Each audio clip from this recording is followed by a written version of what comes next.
As the soul traverses the physical and metaphysical plane, one of the biggest challenges is what is right relationship for our Atman, our true selves, and with the material world around us.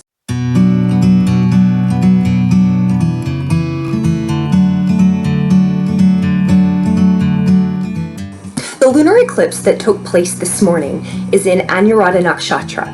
And so for the next 2 weeks, the eclipse energy is going to be in this nakshatra.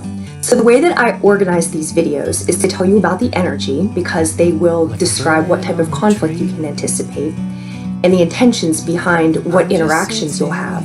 So I start with that, and then the second part of the video will be a highlight for your sign so that you can check on exactly where in your life and how in your life this might be affecting you. I do recommend that you watch your sun sign, your moon sign, and your rising sign. Every person reads differently, so if you're new to my channel, find out which of these works for you. I do these every new moon and full moon. So when the new moon cycles come around and the full moon cycles come around, you know which of the signs in these videos resonates most effectively for you.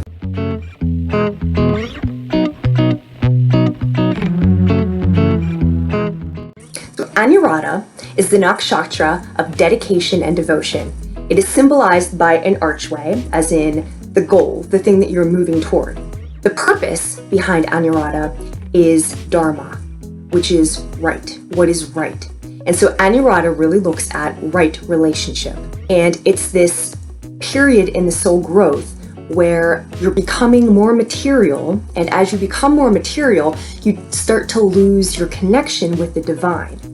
And so what Anuradha is doing is it's looking at how are we tending to our inherent worth? How are we seeing to that? And specifically, how we are seeing to that through our relationships. So we're looking at several aspects of right relationship.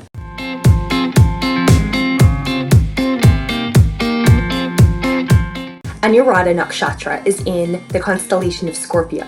And one of the elements of Scorpio is deception. We're looking at what is your relationship with deception, or also what is hidden. So to illustrate, here are 2 Anuradha natives. The first is an actor who plays in 2 major productions. One of them is Game of Thrones, in which he plays a person who is completely immersed in espionage. So he deals in secrets, and then in Downton Abbey, he's a newspaper man, and the same thing, he deals in secrets. So on a low end of Scorpio, it's a person who deals in worldly secrets. On the high end of Scorpio, another Anuradha ascendant is C.C. Zane, who was the person selected to write out the Brotherhood of Light, ancient hermetics, into student format so that people could access hidden knowledge, occult knowledge. So you see, what is hidden? Is it the secrets of the world that are used to manipulate people and gain power, or are they the secrets of occultism and spirituality to help people assist in humanity?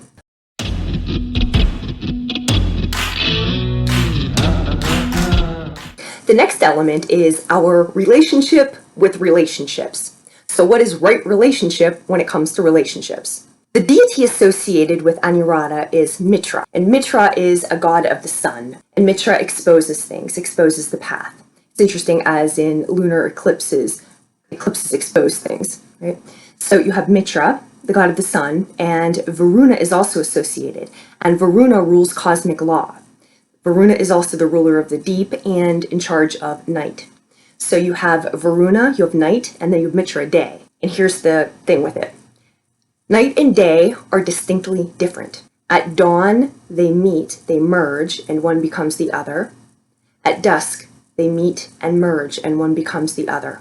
While they have these parts where they merge together, they are distinctly separate. Just like in your friends group, in your relationships groups, with your significant other, with anybody you do dealings with. This is business, this is anything. The people you deal with, you contribute to them and they contribute to you because you are each distinctly different.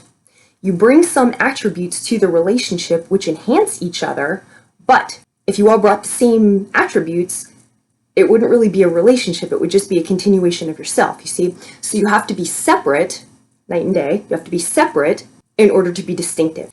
And in order to have relationships that complement one another, you bring different features. So that's why you separate, develop yourself, and then come together.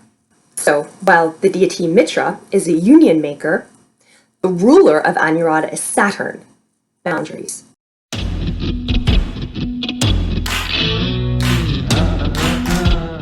Another item with Anuradha is right relationship with our experiences. Associated with Anuradha is the lotus flower. And the lotus flower is something that has its roots in the mud and then has a long root, and at the top of the water has a beautiful flower that's seen. Now, if you're looking, you only see the beautiful flower, but the beautiful flower is the result of a lot of work and roots in the mud. The enactment of Saturn. With us as humans moving toward divinity, we need to have our roots in the mud. We need to have our roots in humility, based in humility. And why is that? Well, did you ever grow from an experience that was not difficult? Did you ever have everything going well for you, and then at the end of it, you said, my God, I really am a new person because of that? Not necessarily. It doesn't really work like that. It's the humility, it's the circumstances, the life experience that cause us to be humble, that cause us to feel humility, that enable us to develop the spiritual fortitude to ascend.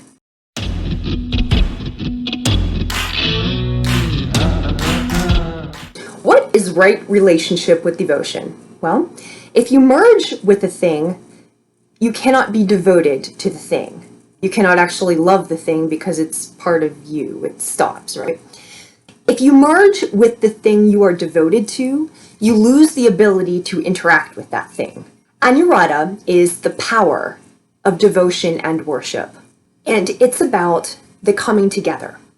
You know, when you have an amazing meditation, or if you work with intuitive gifts, but these different ways that we contact the divine, these different ways that we contact parts of ourselves that aren't worldly parts of ourselves. That's a particular feeling that unless you've done it, you don't know what it's about. So you can't describe it to somebody because they don't know what it's about if they haven't done it. But if you're on this path, the difficulties with experiences, with people, with all of the troubles, when you have that connection, it makes it all worth it. The thing about it, we don't walk every day, all day with that connection. You can step in and out of it. Sometimes you stay with it for longer periods of time than others, but it's not all the time with you.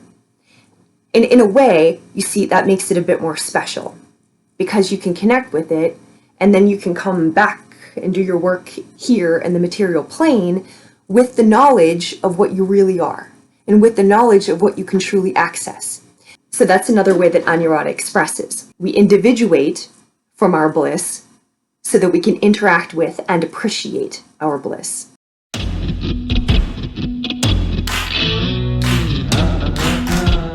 So the lessons of Anuradha are about aspiring toward our inherent worth and doing that through relationship and being devoted to something without losing ourselves in something. And another element of Anuradha is the idea of changing forms. As a soul, we come to the earth and we take a body, we incarnate, because through this incarnation, we have experiences, we have relationships, but we live so that we can grow and learn and evolve. And in the process of that, we have to shake off what our form was when it no longer serves our growth. So we take on a new form. Sometimes that comes in the form of physically a new appearance. Sometimes that comes in a new profession. Sometimes that comes in the form of different personality. Sometimes that comes in the form of different friends, of different groups. But where we are currently reflects what our growth has been to this point. And so when you take on a new form, it may be that you are entering a new phase of life.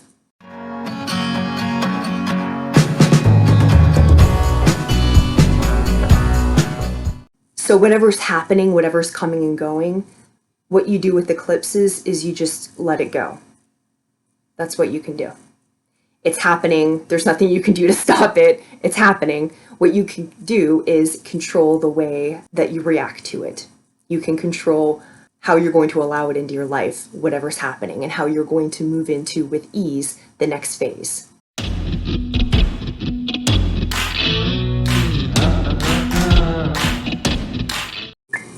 Taurus, Sun, Moon, and Rising.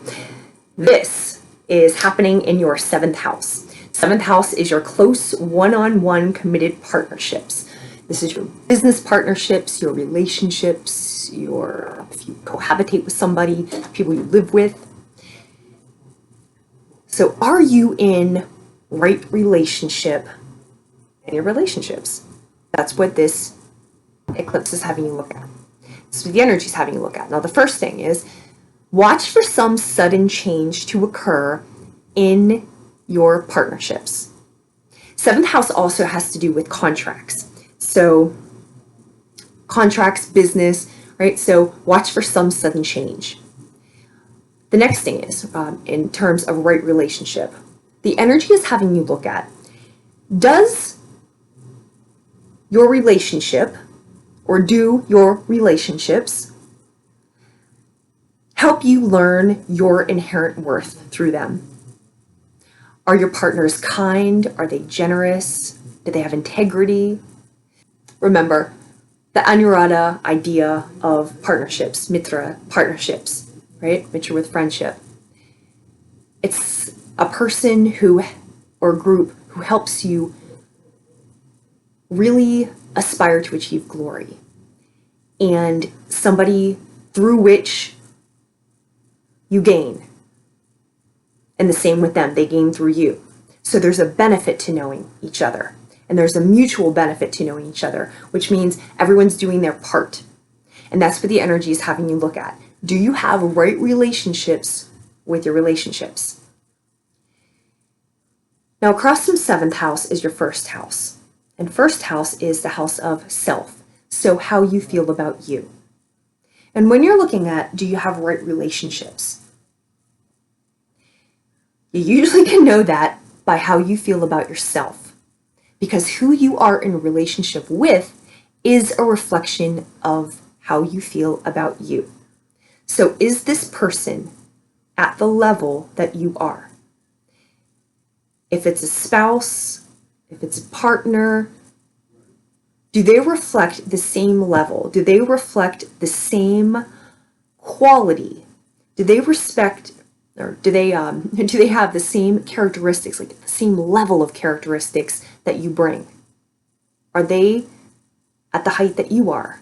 Have they put in the time that you have? So when you step into it, are you the only one giving because you're the only one who's been working on this stuff? Or are you stepping into a scenario where this person can also contribute to you? As an example of this, I once took a business partner for a very brief period of time, and she was 20 years younger than I was. And I thought, she's a nice person, and this is fine, and we can do this, because I thought just inherently partners should be equal.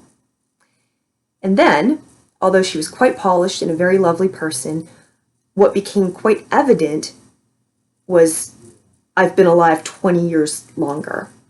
So I know 20 years more stuff. It was not an equal partnership. Funny, on an eclipse, it ended quickly, right? But this is what it's having you look at, is we're not trying to be nice here. We're trying to be straightforward. If you're trying to get where you're going and you're entering into partnership, it needs to be somebody who is equally yoked, somebody who can take you someplace. You're not dragging them along. It's somebody who brings just as much value as you bring. And if you are a conscientious person, that is sometimes not polite feeling. If you're a spiritual person, maybe it feels like you're putting yourself in higher esteem than another person. So again, it's a very uncomfortable feeling. But this energy, this is Scorpio energy, it's about transformation. And so it's quite pragmatic. And so it's having you look at this for real. Do you have right relationship with relationships? Are you in a scenario that contributes equally to what you can contribute? The third element to look at, right? So the first, we're going to watch for sudden change. The second is, do you have a right relationship? And then the third element is, what secrets are here? Anuradha deals with secrets. Scorpio deals with secrets. What is below the surface that is maybe referenced or maybe not referenced directly? But what secrets are present? Because secrets have a different way of moving. When a relationship is completely truthful, completely clear, completely in its integrity, it's clear, it's straightforward, it's very honest, but it's clear. When secrets get involved, you start acting a different way because it's a different energy. So you have these different behind the scenes elements or under the surface elements that are driving you, because you would act differently if they weren't there. So in a way, not in a way, but they do, secrets control you. And Scorpio is also about control. So this energy is asking you what secrets are present, because whatever they are, it's time to cut them loose. It's time to release that baggage. Because if you're in a situation where that's even a factor, question that partnership. Because in a partnership that is right relationship, those wouldn't be a controlling factor. I'll leave there, right? Whatever happened, whatever it was, who you are now, who you are today, you are a different form today than when that secret occurred. If it was something that happened, or if it was something you said or did, or some situation that you were in. But if you wish that it wouldn't be brought to the surface, it's probably because it's embarrassing to you, or you just wish it didn't happen. So you'd like it to be quiet and you'd like it to go away. Anything you would like to go away has power over you, has control over you. So the final element of this energy, of this eclipse, release it. Let it go. It can't hurt you anymore. And where you're going, you're changing forms to step in a new direction, to step up your game. All this does is weigh you down. You don't need it where you're going anymore. It can't hurt you. Forgive yourself if that's appropriate, but whatever happens, release it, let it go, and you step into your new form.